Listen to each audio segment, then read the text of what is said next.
nkanjye nka presidente uhagarariye abavuzi gakondo mu Rwanda, mwabibonye ko nagiriwe icyizere nyine ndatorwa. Si uvuga uko ndi mwiza cyangwa se mfite abandi ndusha abandi si uburanga cyangwa se n'ibindi bitekerezo birashoboka, ariko umuntu agutora azi neza ko hari icyo uzamumarira. Mwabibonye ko rwose hari byinshi byiza byakozwe hano bitigeze bibaho mu bavuzi gakondo kuva 2011, ariko nzi neza yuko tugiye kugendera kuri gahunda ya leta, ikatubera umujyanama, ikatubera inzira, ikatubera umuyoboro uzatuviramo ubuvuzi gakondo bufite ireme ndetse n'icyerekezo. Komite musimbuye yarigijeje hehe mu gihe gucungura kuki? Mu by'ukuri komite dusimbuye nta kintu yigeze tugezaho. Wabonye ko nta handover yabayeho, nta hererekanya ububasha ryigeze ribaho, nta kashe twabonye, nta mafaranga, nta ofisi, nta ntebe. Bakoraga gutyo nyine bisanzwe, ariko turahamye neza ko atari ko bizagenda. Tugiye gushyiraho administration ifite imbaraga ku buryo buri muntu azakora mu mwanya we, tugafatikanya n'abanyamuryango w'ihuriro babavuzi gakondo aho bari hirya no hino mu gihugu, uko bangiriye icyizere bakantora ndetse bagatora nabo dufatanyije umurimo.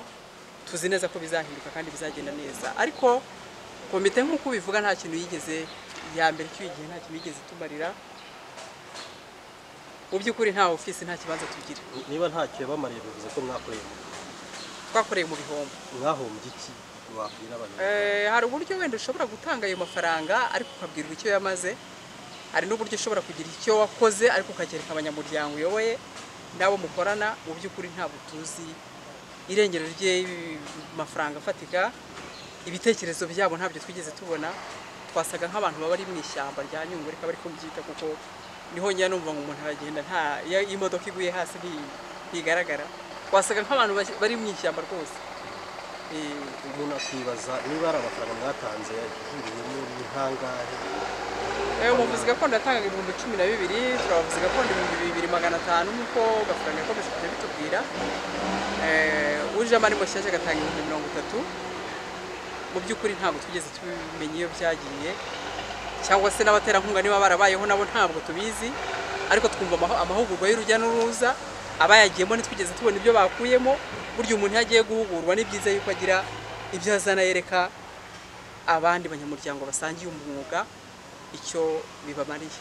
Kuba mutaramenye amafaranga icyo yakoze mugiye gukora ikimwe kugeza ubu murarekera aho ngaho cyangwa muritabaza n'inzego zindi kugira ngo inzego zo zirabizi, zirimo zirabikurikirana nka RIB, ariko twebwe dushobora kureba igikenewe nka komite tukavuga tuti tugiye guhera hasi, tugiye guhera ku busa. Buriya ubushobozi, imbaraga ni mu mutwe. Tugiye guhuza ibitekerezo, twagura amaboko, tugende hirya no hino mu bafatanyabikorwa, tugende hirya mu banyamuryango, tugire iyo mirima y'ibiti, imirima y'imiti ivura mu turere dutandukanye, dushyiraho amatsinda, twibumbire hamwe ku buryo rwose urugaga rw'abavuzi gakondo twifuza ko hari aho ruva, uzava ku rwego rwo hasi rukagera ku rwego rushimishije. Twumvise Gafaranga mu ijambo rye rimusohora ku nshingano avuga ati hari abantutse ariko ndabababariye, namwe mufashe ijambo muravuga ati hari ibyaranira abagabo wenda tuzashobora twebwe turi abagore. Aho hantu twumvisemo nk'akantu gato kihangana, mwabitubwiraho iki? Nk'abambututse ntabwo mbizi yewe, ntabwo njya nukana, nararezwe ntabwo norowe. Gusa biriya byo kwanga nk'abagore natwe twabishobora, kuko tuzi ko turi abagore babereye u Rwanda. Ndi umugore ushoboye, ndi umugore wabitswe ibanga, ndi umugore wagira ukuri, ndi umugore wakora kandi watekerereza igihugu kikagera ku iterambere. Ubwo rero gutekereza abavuzi gakondo ntabwo byananira nk'umuntu uzi ibipfa n'ibikira, aho biva n'aho bijya. Twebwe icyo twishingikirijeho ni ubuyobozi bwacu bwite bwa leta, nibo bajyanama bacu, ariko hakaba hari abadukuriye badushinzwe mu nshingano zabo nka Minisante. Kugeza uyu munsi rwose ndayishimira kuko yatubaye hafi, yaduteze amatwi. Ibyo si uko tabibonye, yarabibonye kandi irabyubahiriza, irabahagarika, isenya iyo komite yari iriho. Natwe twaba tuyishimira kandi tuyisaba kugira ngo ikomeze tugire inama kandi tube hafi nk'abantu batushinzwe mu nshingano zabo cyangwa se badukuriye. Ni nk'iki mugiye kwibandaho noneho, mugiye guhera ku ki mu bikorwa byanyu ni ibihe? Ese ubushobozi muri buze kubukura hehe? Burya ngo gushaka niko gushobora. ubushobozi bushobora guturuka muri twe komite kuko dufite ibitekerezo, hari icyizere batubonyemo.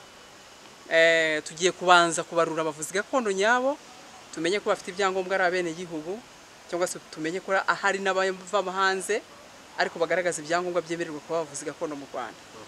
Icya kabiri tugiye gucaho akajagari ko ku maradiyo, ku masosho media atandukanye no kuzunguza imiti mu muhanda, nabyo biri mu bintu byagaragaje isura yacu nabi. Ikindi tugiye gukora kihutirwa ni uguhinga imirima mu turere dutandukanye twifashishije rema, tuyisaba kugira ngo izi bidufashemo dutandukanye imiti ivura n'ibidukikije, dore ko imiti yari imaze kuducika bitewe no kutayisigasira ngo ihingwe igire aho ibarizwa. Ikindi tuzakora nanone nuko tugiye kugendera kuri gahunda za leta. Twabayeho batubwira ko ubuvuzi gakondo atari muri politike ya leta, ariko turifuza ko aho twavuye, aho tugeze, aho twifuza kujya, leta yacu, leta y'ubumwe, leta y'abanyarwanda yatubera umuyoboro w'iterambere ikabidufashamo. Ubundi wa mugani bikomojeho byavuzwe ko abavuzi gakondo bishora muri environnement bajya gushaka imiti, ugasanga barimo barangiriza ibidukikije, kuko iyo politike mu stress aho twumve ukuntu muzahangana n'icyo kibazo cyo kurengera ibidukikije. Ibyo tugiye kubikora kandi tugiye kubirwanya, tuzahagurukira rimwe ndetse habeho n'amahugurwa muri NIRDA, muri NES Ruhengeri ndetse no muri Kaminuza y'u Rwanda na UNESCO, bazajya bakomeza babidufashamo mu rwego rwo kuduha amahugurwa no kongera ubumenyi. Akajagari kariho kubera kudahinga iyo miti no kuyisigasira, umuntu akumva yajya kuyishakira muri Nyungwe, undi akumva yajya kuyishakira muri Paris, nyamara hari aho tutagomba kurengera, tuyifite mu mirima mu turere dutandukanye, tukagira ofisi yacu aho igomba gukunikwa no kubikwa. Leta y'u Rwanda na Minisiteri y'Ubuzima turayishimira cyane ko kuba yarateguye ikigo kigiye kudushingwa cyitwa FDI, gitegura gishinzwe gutunganya imiti ndetse n'ibiribwa. Imbuto imiti n'ibiribwa. Imiti irahari, nk'imyanzuranya mu mashyamba abantu barabizi ko ihari, imivumbura nkwavi irahari, imyica nzoka irahari, ibihondohondo birahari, ntabwo umuntu yabura kubikusanya byose akabitera. Imitu nta hantu itahingwa, cyangwa se za karungu n'ibindi bimera byose bivurishwa, ntabwo twabibura kuba turabizi kuko turanabibona iyo tubivurisha nuko tuba tubibona, ahubwo nuko tudashaka kwinjira muri ayo mashyamba kugira ngo tutajya kwangizayo ibidukikije, rema nayo ikaba yabibona ukundi kuntu. Ko bwarekeraho buri muvuzi gakondo ngo yatangaga, arabona ageze ko batanga 40,000, hari n'abo ngo batanga 20,000. Ayo mafaranga yatanzwe kugeza ubu ari hehe? Kuva icyo gihe nta mafaranga na make twigeze tubona, ariko bwarekeraho cyangwa se ariko bw'agafaranga. Ubu nibwo tugiye gufonda ubuzima, ndababwiza ukuri, tugiye guhera kuri zero. Ariko nababwiye ngo ubushobozi iyo ushaka urashobora, ubushobozi tubufite mu mutwe, turi intore. Nzi neza yuko komite yatowe ari njye wikuriye, tutazaba ibigwari, tuzagwera ku nzoga y'abahizi rwose, ku ntango y'abahizi. Komite igizwe n'abakinnyi.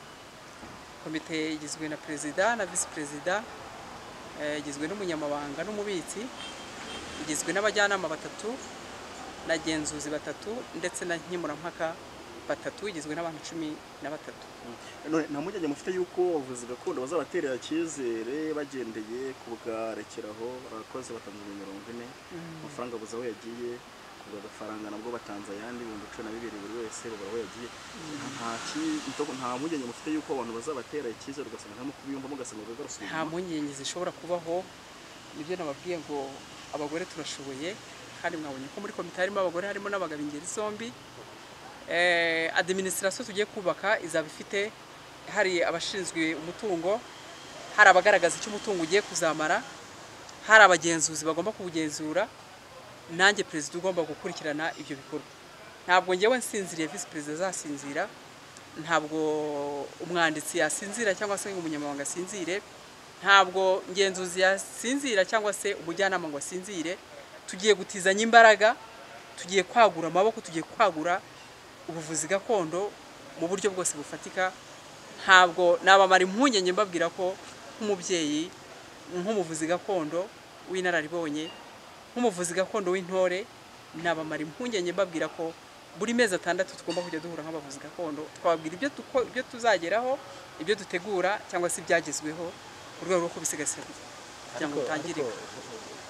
Hari ikintu tujya mbona abajya kwivuza mu bavuzi gakondo ukajyayo yabyakije ati mvura indwara zose ibiki byose byananiranye byose, ukagerayo ugezeyo agasanga aramubeshya akamuha imiti ariko ntibivemo. Icyo gihe mwebwe nka komite muzakora iki? Burya umuntu iyo yamaze kubona ko abenshi kwa nawe ntagomba kujyayo, gusa icyo nababwira cyo yajya yazi ko ari ukuri nuko indwara zose nyine utazivurwa bidashoboka, nta muganga w'indwara zose zibaho. Nayo mpamvu Minisiteri y'Ubuzima yafashe icyemezo, ica akajagari ko ku maradiyo, ica akajagari ko mu masoko no kuzunguza imiti, no mu itegeko riri gutegurwa nzi ko birimo. Ntabwo umuntu yavuga ngo avura indwara igifu, impyiko, umwijima, umugongo, imitsi, urwagashya, byose ngo babitondeke ubone ko abivura, kandi tuzi neza ko no kwa muganga hari ushinzwe amaso, ushinzwe amatwi, cyangwa se ari umubyaza, bagenda batandukana mu bice bitandukanye. So rero ubwo ntagira ngo mbabwire ko icyo ngicyo ni ubugororangingo tugiye gukora kandi bizacika. Burya umuntu yeretswe ko kirazira akerekwa inzira nziza yanyuramo nawe ntiyayitesha, kuko ntawe utifuza kugendera mu mucyo. abavuzi gakondo hari ababashinja kutagira isuku, usanga barakorera mu bintu by'akajagari, akavuyo ahantu hari umwanda. Ibyo bintu byo bizarushye mu mibereho myiza mwumvise ko nabyo tugiye kubikora. Abanyarwanda batuziho ko abavuzi gakondo bagomba kugira umwanda, bagomba kurangwa n'ibikote, bagomba kurangwa n'ubupfumu, bagomba kurangwa n'iyo myuka mibi. Oya, uvuzi gakondo uvurisha ibimera niwe wemewe, uvurisha inyamaswa, uvurisha ubutaka, uwo niwe wemerewe na Minisiteri y'Ubuzima, naho abandi bavamo nk'abatekamutwe. tubwira kari ku mutima kugira ngo babandi bagutuye n'abari mu cyaro batageze aha ngaha kugira ngo bakwiyumve. Abantu batantoye batabashije kugera hano, nababwira ngo kubw'icyizere bagenzi babo bangiriye, nibatuze nk'umugore wasubijwe agaciro, nk'umugore ufite icyerekezo, nk'umugore ukunda umwuga w'abavuzi gakondo. Tugiye gufatikanya, ntitaye ko natorewe umwanya w'uperezida, ahubwo nciye bugufi kugira ngo mbashe kugendana nabo tuhuje umwuga.